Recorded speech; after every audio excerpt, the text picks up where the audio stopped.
What the hell happens next, and what exactly is the mood in Israel? What happens to Benjamin Netanyahu? Is there going to be a resumption of the genocide? What happens with the West Bank? Is there going to be a war with Iran? What's the future of Israel? Lots to discuss, given what's just happened, of course. And no better person to speak to about this than the brilliant Ori, who is at the moment in Tel Aviv. How you doing? I'm well, thank you.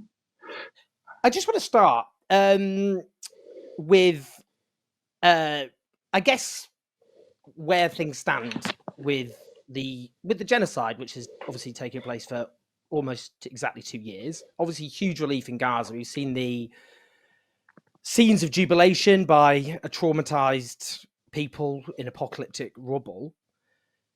Is the genocide over in terms of the kind of military onslaught? Do you see any prospect that, with the hostages now back, and it's obviously good to see that, though, obviously there's still too many Palestinian hostages, as I would define them, in captivity. But obviously, scenes of huge happiness within Israel itself.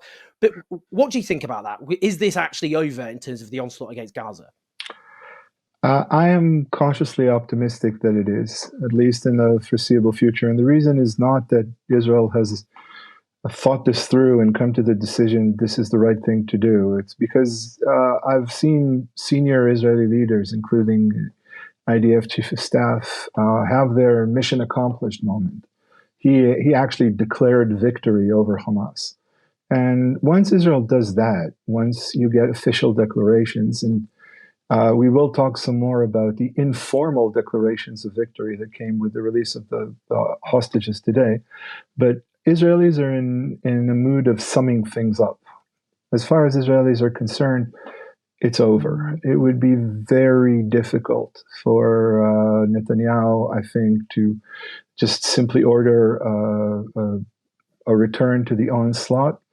And I think even towards the end, towards the beginning of the ceasefire, Israel, the genocide was reaching a fevered pitch, setting the most prominent sewage plant in Gaza on fire, setting apartment buildings on fire, bombing and killing. And this is very much par for the course as far as the IDF and Israel are concerned. You want to shape consciousness, as we call it here, at the very last minute. So for all these reasons, I think that politically and logistically as well, it's going to be very difficult for Netanyahu to simply order this back on. And I think it doesn't behoove him to do so for his own political reasons as well. So I'm optimistic, not because anybody's had a change of heart, but because interests have shifted. Donald Trump addressed the Knesset, the Israeli legislature, and he said that the ceasefire deal marked not only the end of the war, but the start of a grand concord and lasting harmony between Israel and its neighbors. He called it the historic dawn of a new Middle East. He got standing ovations from Israeli politicians. What do you make of the address? Well, I think Trump is desperate for a success. And I think that has a lot to do with his constant failures on the domestic scene, with the government shutdown, with the Epstein files, with the incompetence of his administration that just grows broader and more apparent every day. And I think that, again, circumstance and context gave Trump an ideal setting to do what he does best, which is put his foot down. It remains to be seen what kind of stamina he has here, but there appears to be a consortium of regional and global leaders who are applying the necessary pressure, who are buttering him up, who are telling him that, work at it for a year and your Nobel will be insured, to say nothing about Russia and Ukraine. I don't know if he will stay the course, but probably if there's a chance he might do that among everything else he's doing, of course, with the exception of building the White House ballroom, which I'm sure he will see through. It's this that might happen because he feels comfortable in this setting. He's got a lot of people in a room. There's a deal to be made. Everybody needs to get something. Nobody even pretends to care about the Palestinians or the Israelis. So, for all the wrong reasons, after decades of trying to generate negotiations and a path towards a future built on moral conviction, built on a coming together of good people, maybe this is the way to go. This hasn't been tried yet, and I don't want to trust it. I don't feel good about it, but maybe you're not supposed to feel good about a deal that comes after a genocide, because a lot of people in Israel are talking, as Israelis will, about peace. But it's time for peace. You don't make peace after a genocide. So using the word is a complete redundancy.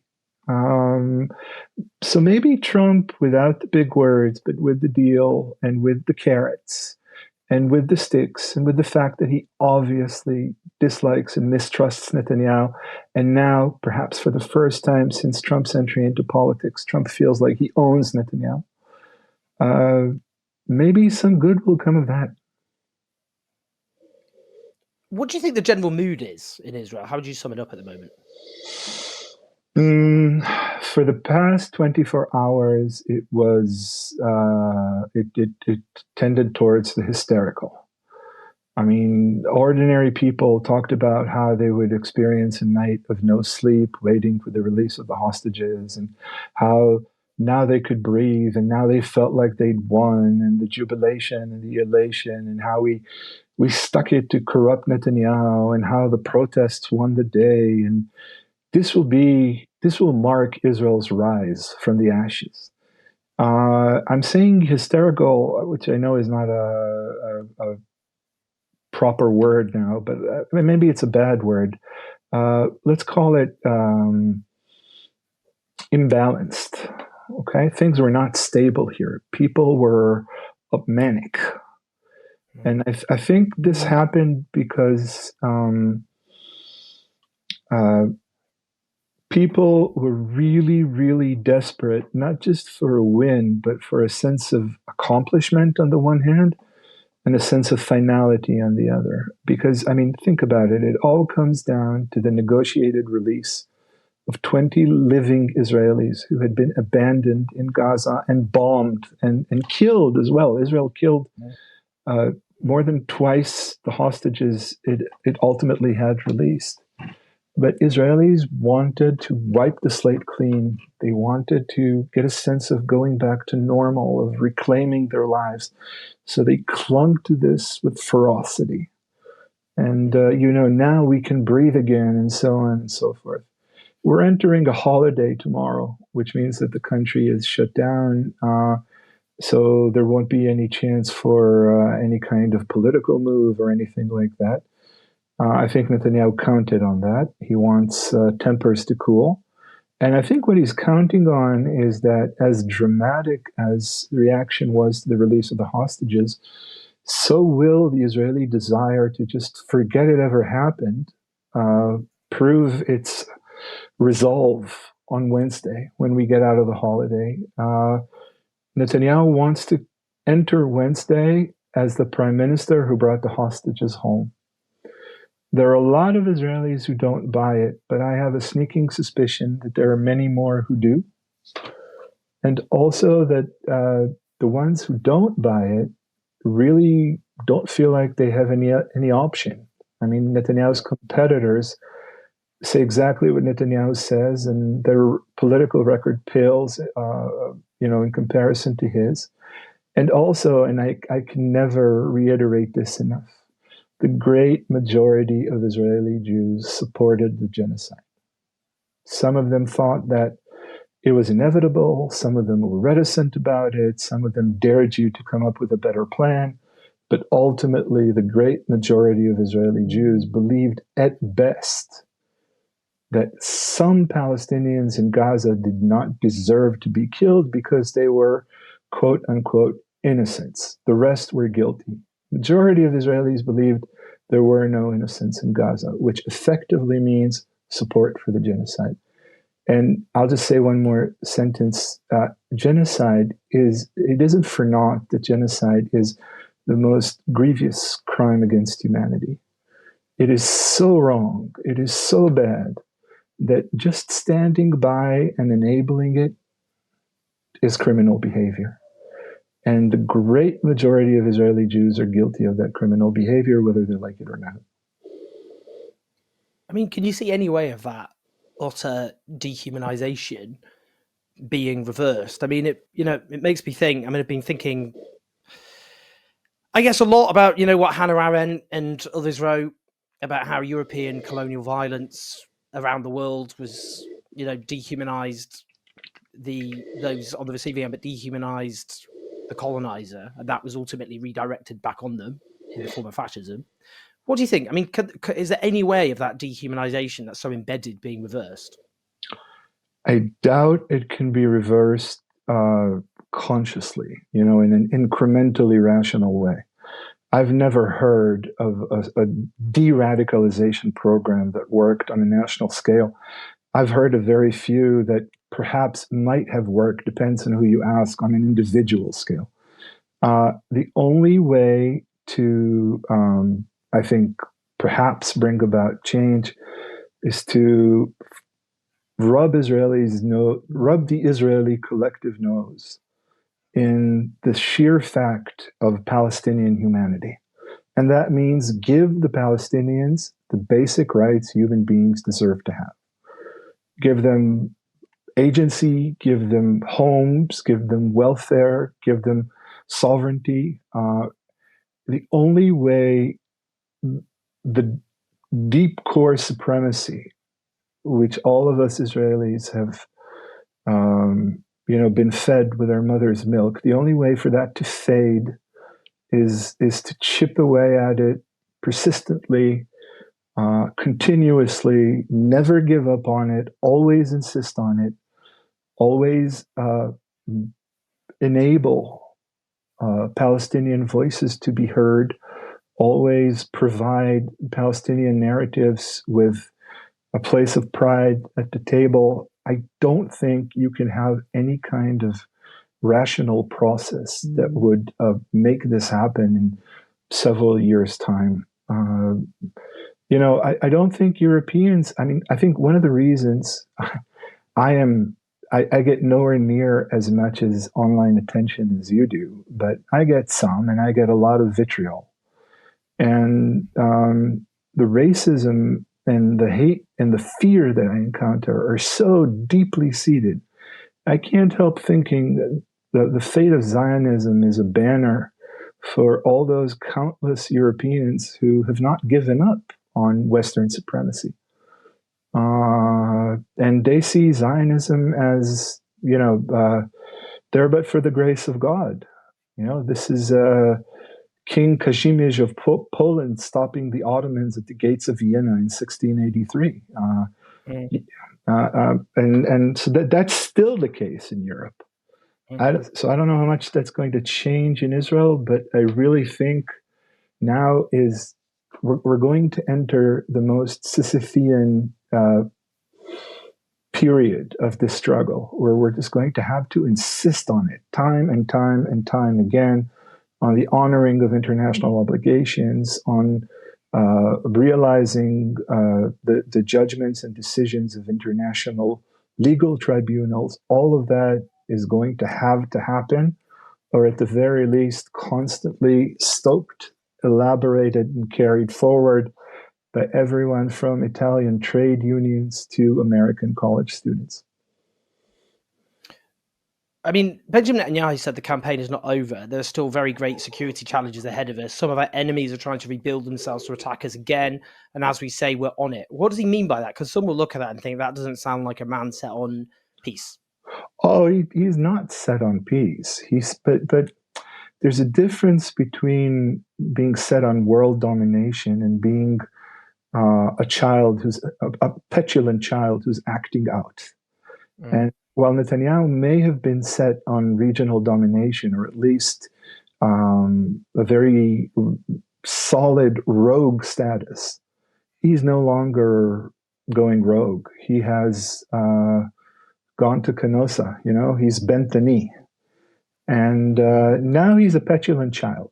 A petulant child is capable of spilling a lot of blood.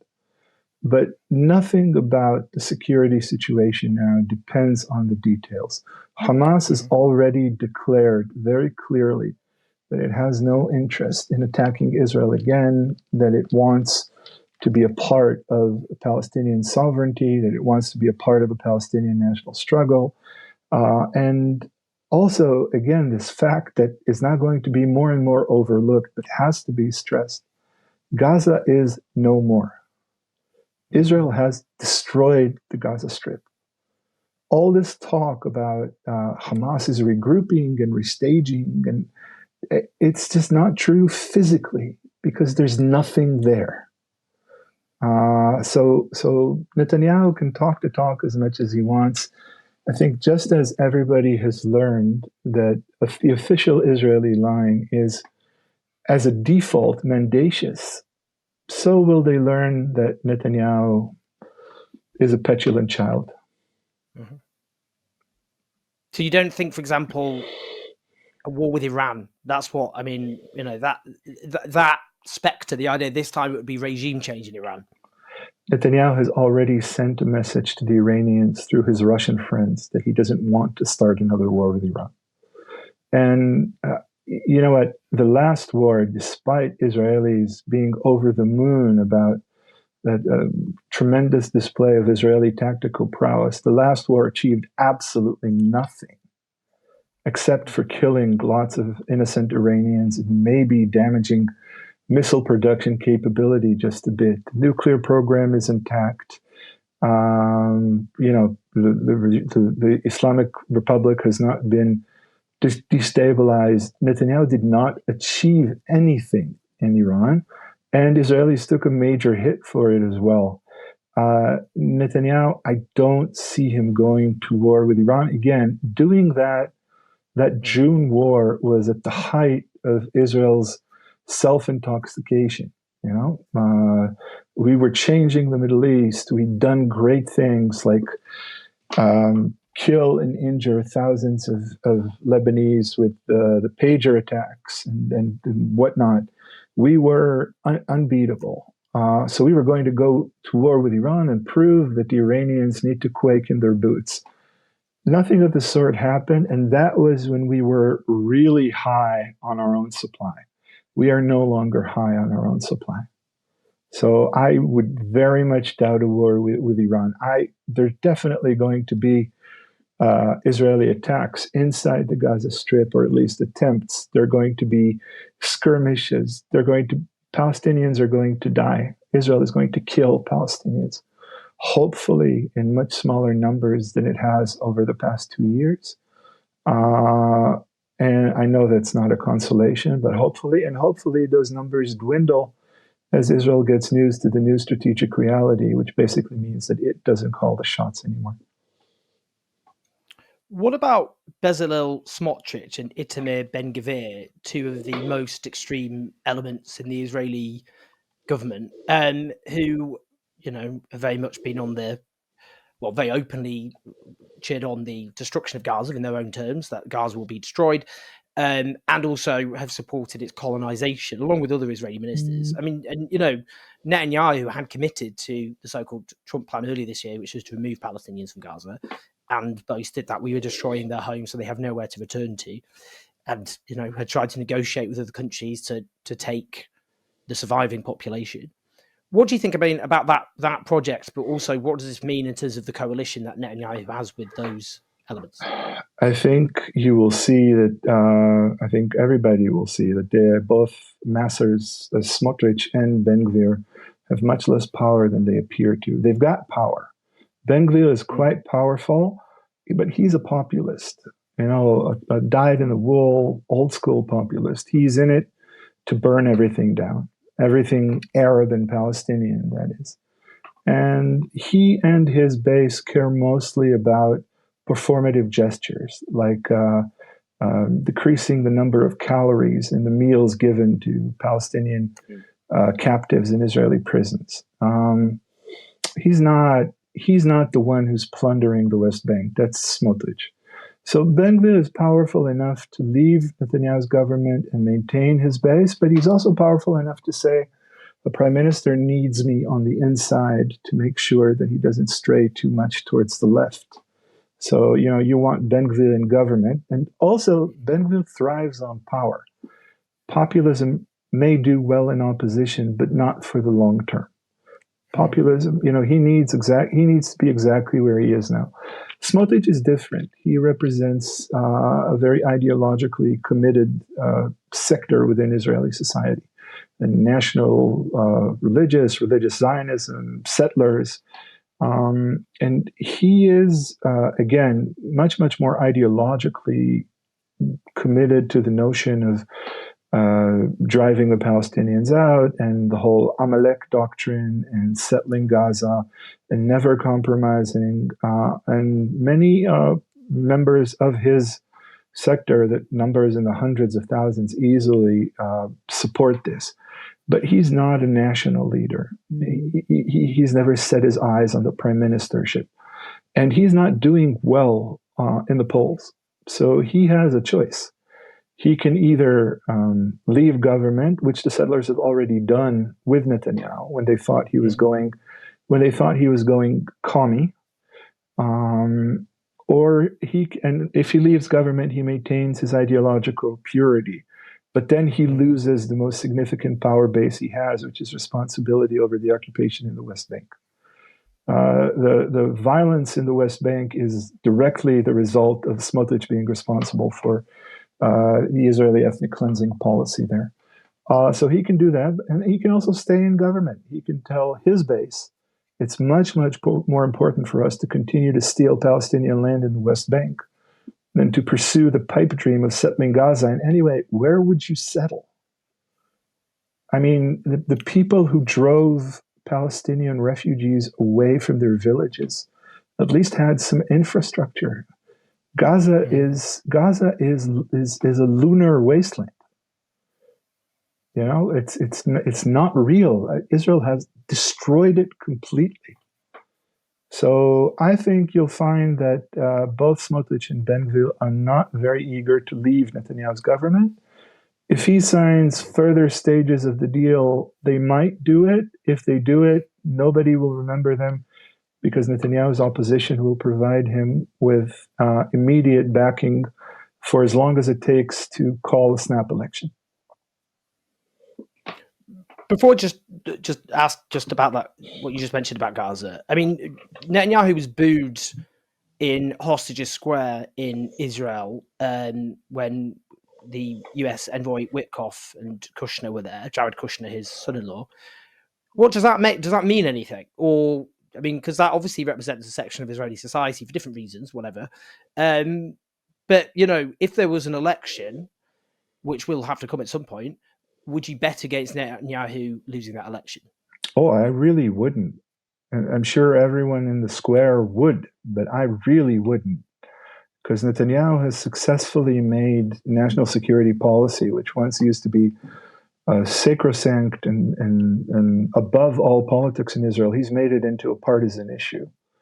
And it would be very easy for him to whip up his base in support of a national security strategy that would basically advocate Israeli freedom of action, as we like to call it, as the pot of gold at the end of the rainbow. That's what we have to chase. But all of these people in the square, the only reason they were protesting against Netanyahu had to do with the hostages. That's the only thing the entire Israeli Jewish public, with the exception of a few hardcore settlers, cared about. And their return was supposed to be proof. Now, I don't want to go out on a pop psychology tangent that's too wild. But their return was supposed to be proof that Israel is actually morally oriented, normal, and seeking a stable existence, and not genocidal and fanatic and messianic.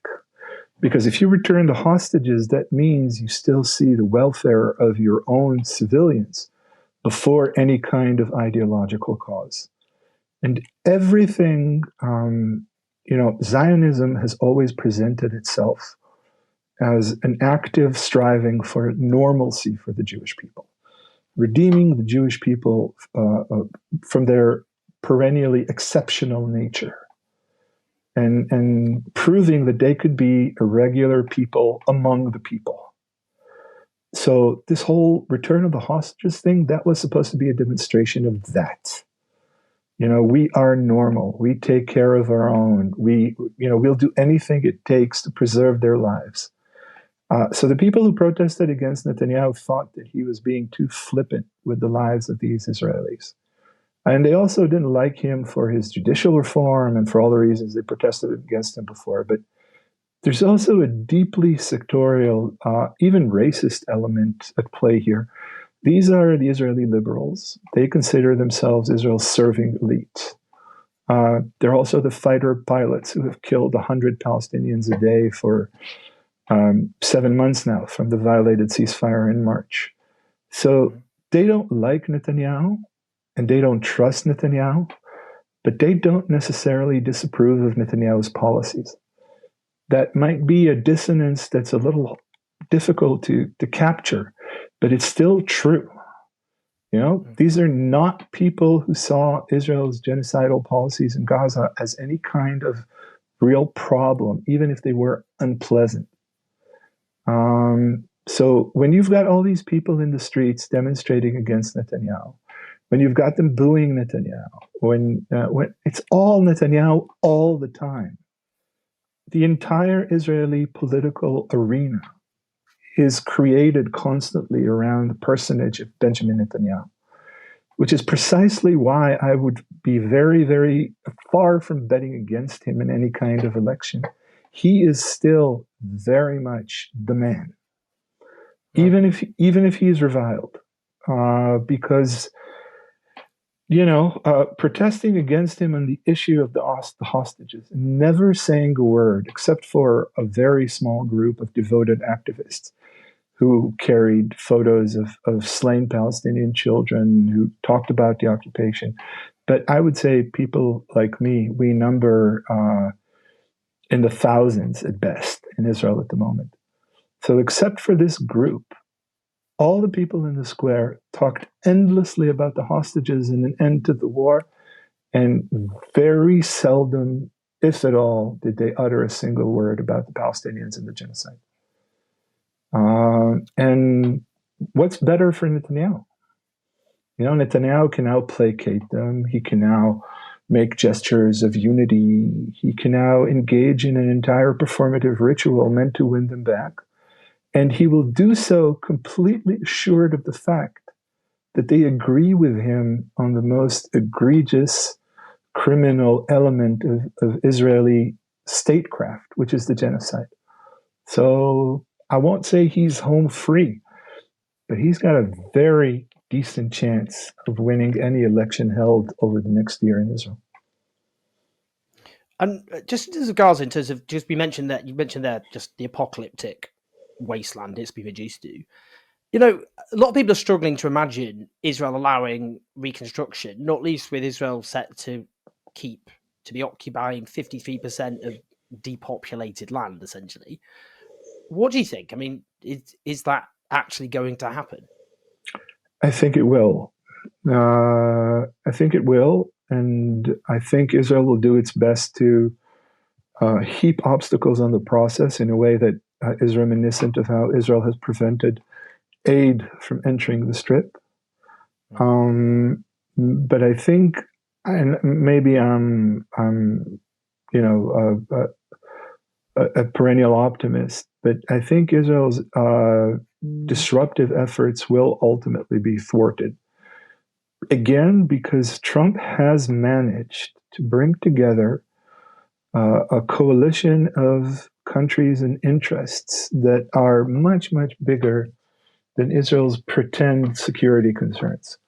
And it may be dressed up in flowery rhetoric about the rights of the Palestinians, but it will ultimately be, this is much bigger than the Marshall Plan. And the Marshall Plan, revived the American economy almost single-handedly after the Second World War. So you're going to have Turkish firms here, you're going to have Chinese firms here, you're going to have the French and the British and the Americans, and everybody wants a piece of this, with the Gulf footing most of the bill. I doubt very much that Netanyahu is capable, especially in his current weakened state, of doing much of anything about it. What about the West Bank? Because I mean, that was the jewel in the crown for, I guess, the Israeli expansionists, and we've seen since the genocide began, of course, in Gaza, pogroms, Palestinians driven from their homes, the violent killing of so many Palestinians there. Of all of this not obviously getting enough attention because of partly what's going on in Gaza, and there is this push amongst some to annex the West Bank or parts of the West Bank, and which Trump then had to come out and say he would oppose, clearly because of the opposition of Arab states, which have done obviously very little, ruled by murderous dictators, as they generally are, but as in to help the Palestinians, but fearing the consequences, of course, probably, for example, amongst their own people, who would be enraged by such an act. What do you think? I mean, what happens to the West Bank? Well, let's start with the annexation, because I think that one's probably the easiest to answer. For, again, reasons of symbolic strength. The issue of the annexation is a red line, not for Trump, but for his Gulf patrons. That's the one gesture that they're not going to abide by. They're not going to allow. A Palestinian state is 1 trillion years away, but annexation is the one thing they're not going to allow, because annexation seals the deal completely and negates even the most cynical possibility of another decades-long negotiation about a potential state. So I doubt very much that will happen. About the violence and the pogroms, that's a deeply structural problem in Israel. And I remember us talking about this in previous conversation, but it bears repeating anyway. When settlers attack Palestinians, by definition, the IDF cannot side with the Palestinians. When Jews are under threat in the West Bank, the IDF, again, by definition, comes to the Jews' aid. And that may mean arresting or shooting Palestinians. It may mean uprooting thousands and thousands of olive trees. It may mean imposing blockades and cordons and anything that disturbs the fabric of physical life in the West Bank.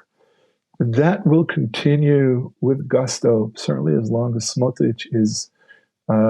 He is not just our finance minister, but he is a minister in the Ministry of Defense overseeing the West Bank, specifically the West Bank.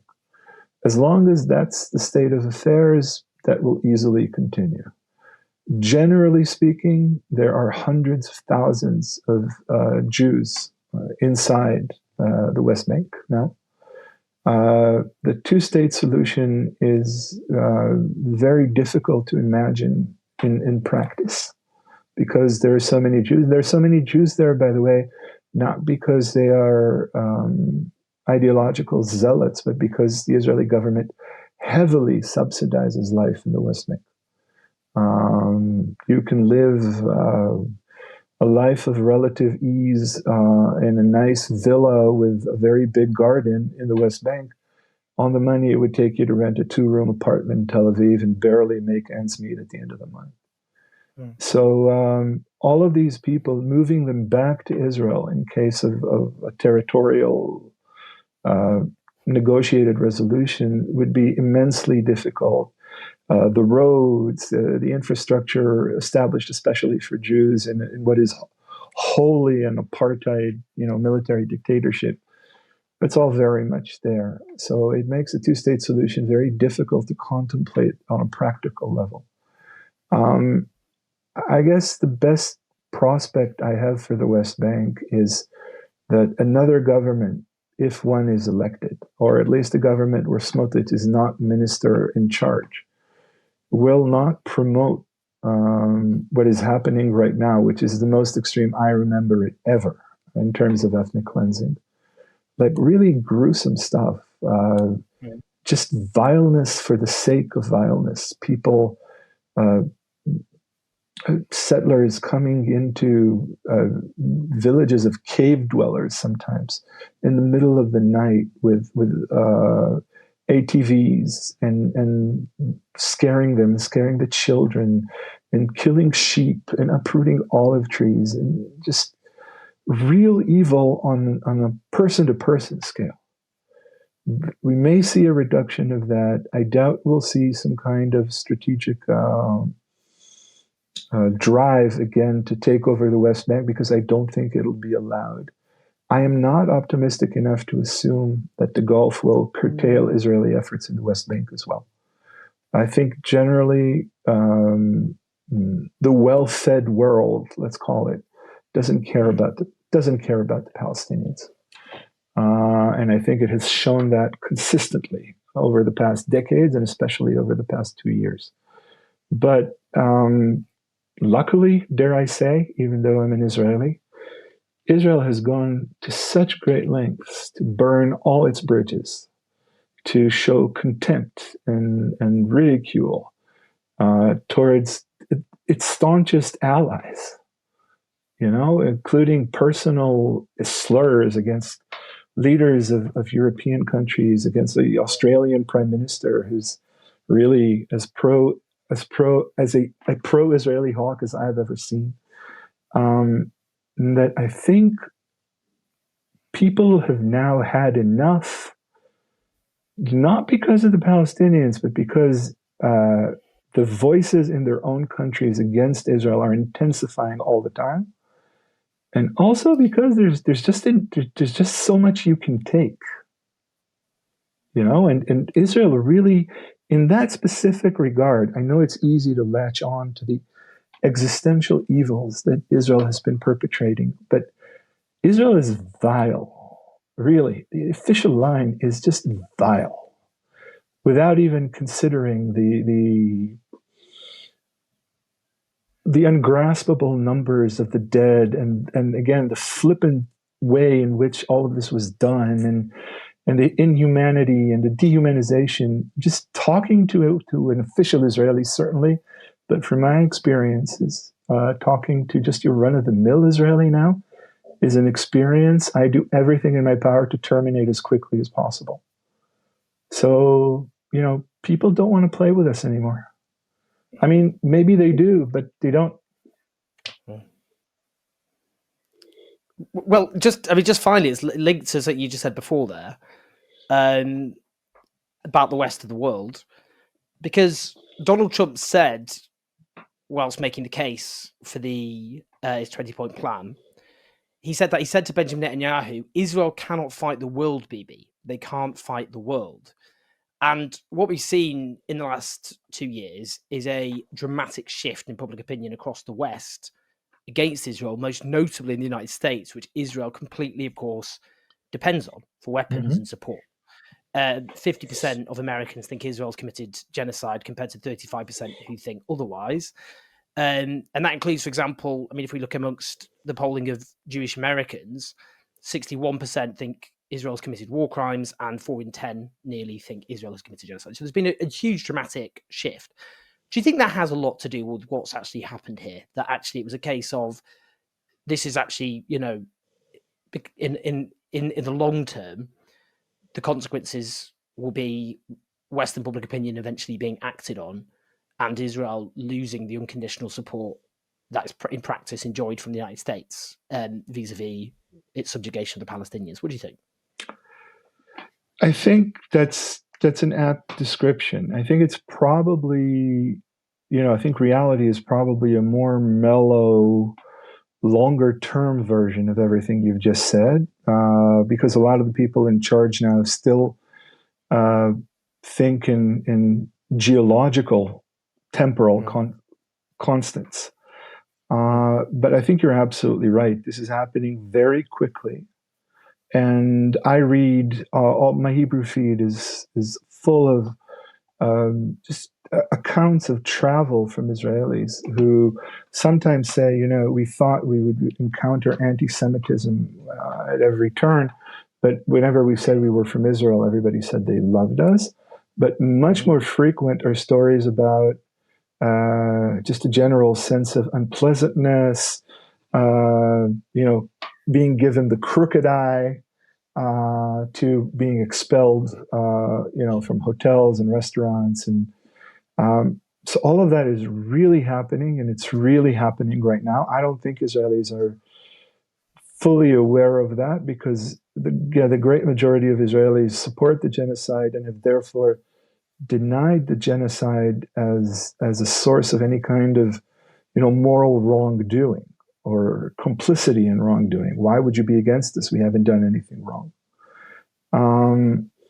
Yes, I think Israel's leaders understand that, but more than anything, I think it really isn't up to Israel anymore. I think that's the main threshold that has been crossed. This isn't about the ability of Hasbara to wish away Israel's crimes. I used to be tempted to answer the likes of Elon Levy and people and Chen Mazig and people like that. I don't go through the trouble anymore because it's so obvious to me that they are preaching to a very specific and dwindling choir, and that really very few people take them seriously anymore. And that is all Israel is doing. That is something that needs to be, I think, studied and borne witness to. An entire society at one point simply opting for mounting its production inside the asylum. We don't want to talk to anyone. It's not just that we don't care and we are bad, and all the Zionists are demons and Zionism is a plague on humanity and all that. I find that to be not far-fetched. I find it to be silly. I think it's a very human phenomenon. This is not a singularity. But really, it's not just about, when you talk about this Israeli genocide, it's not just about the fact that this is the first live stream documented genocide, which will hopefully bring about the prosecution of the Israeli leadership and the complete ostracization of Israel, and myself included, by the way. I'll tell your viewers that this fashionable pouch I'm carrying it contains chemotherapy. It's being pumped into me. I've got colon cancer, and I got that attached to my body today. I'll be let off the hook in 2 days, but that means I can't travel anywhere. So everything that happens to Israel happens to me as well. And also, I'm Israeli. I would never try to claim anything but that. I'm a part of this. And I don't think Israelis understand that this is happening. And I think that watching the society crumble into itself, ultimately producing a black hole, is a lesson that humanity in its entirety needs to learn. Obviously, there are much more urgent lessons. It's not lessons. There are much more urgent tasks at hand.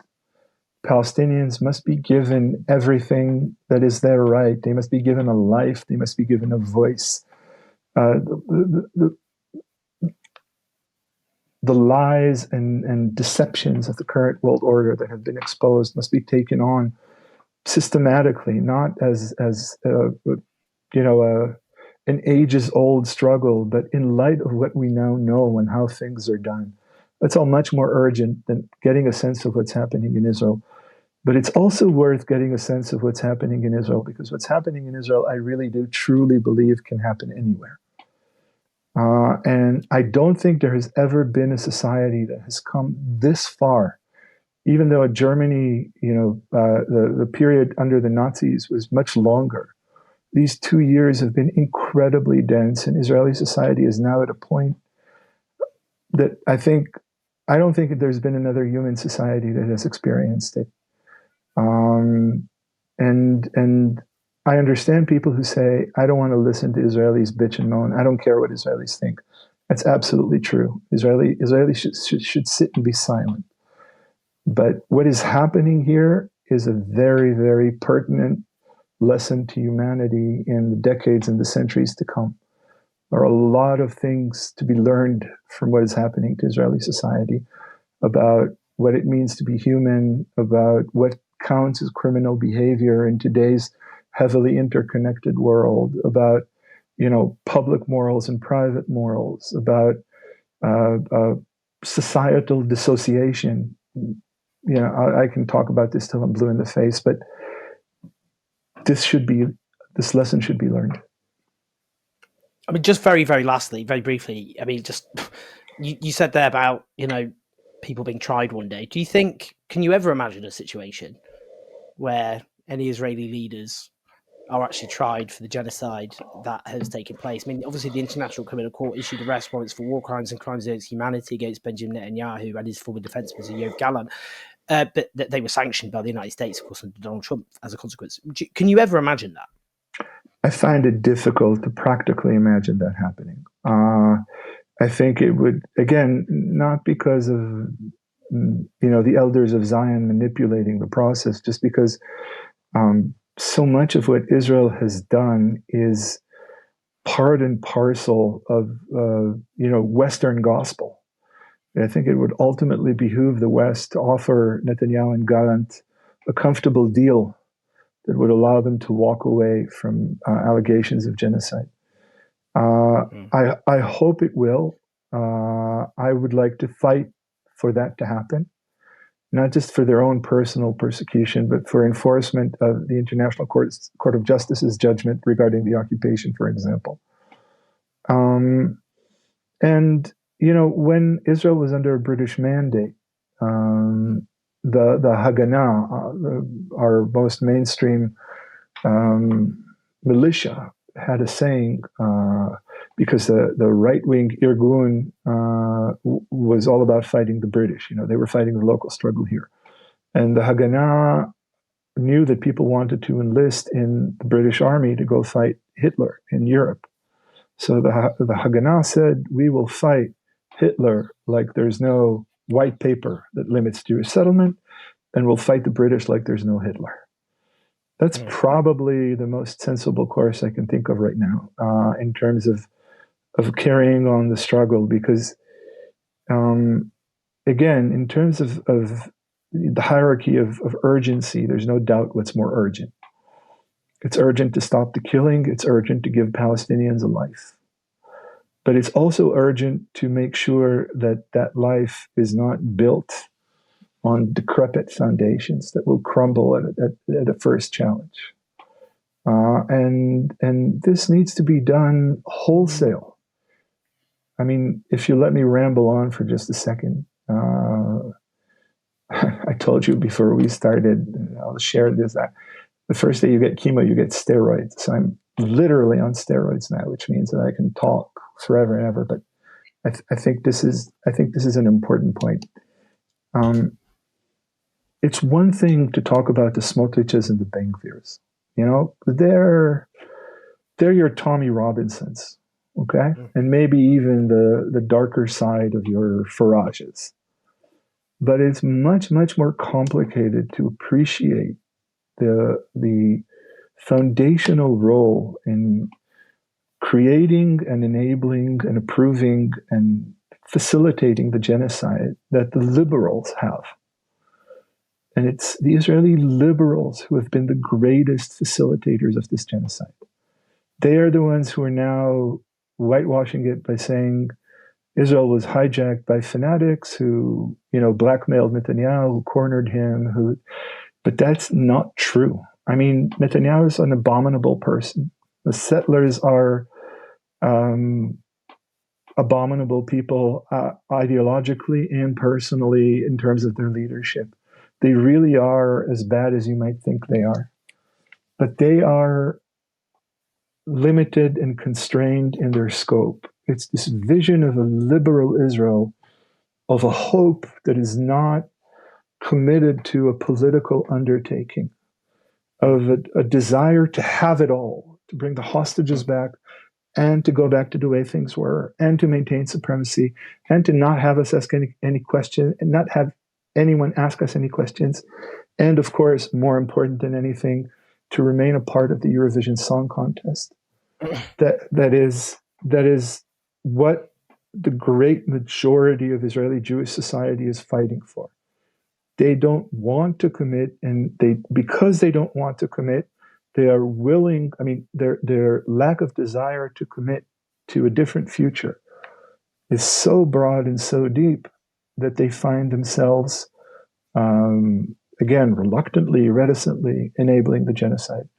That is something that should be addressed and should be remembered, and should be thoroughly, constantly discussed and presented. This isn't about Netanyahu. This isn't Netanyahu's genocide. It's not the victory of fanaticism or illiberalism. This isn't, Orban fulfilling his fantasy or whatever. This comes from the heart of Israeli liberalism. Saving words. Ori, honestly, given you're going through chemo at the moment, beyond appreciative that you can share your always incredible wisdom. I know all of us are hoping for a full and speedy recovery, but it's been such a pleasure, and we'll keep speaking obviously throughout whatever happens in the coming period. But it's we always learn a lot when we hear from you. So for everyone who's watching, do share the video, press like and subscribe, leave your comments, leave your feedback. Love to hear your thoughts. Spread the message though. Make sure everyone hears Ori's voice. And Ori, honestly, thank you so much. It's my pleasure, Owen, always, and I'm always happy to talk to you.